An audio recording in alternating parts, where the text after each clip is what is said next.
itu dia kayaknya. Sayang banget ya Bang berarti ya? Kualat sama istri aku padahal bilang dari awal jangan dijual gitu ya. Mobil yang dijual ke Doni Salmanan bermasalah. Arif Muhammad merasa kualat tak dengar ucapan istri.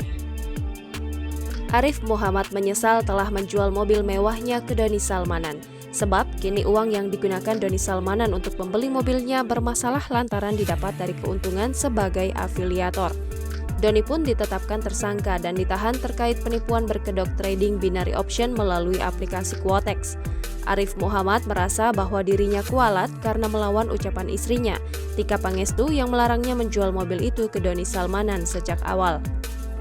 Arif mengaku mengenal Doni Salmanan saat transaksi mobil di Bandung beberapa waktu lalu. Setelah itu, Arif tak pernah bertemu lagi dengan pria yang sempat dijuluki sebagai Crazy Rich Bandung.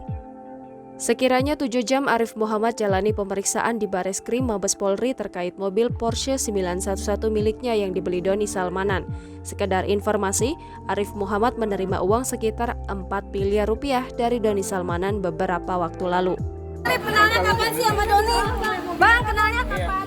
Kenalnya kapan? Pertemuan pertama aku sama Doni itu pas aku nyerahin mobil, jadi emang sebelumnya kita nggak pernah ketemu sama sekali. Jangan lupa subscribe, share, komen, dan like ya!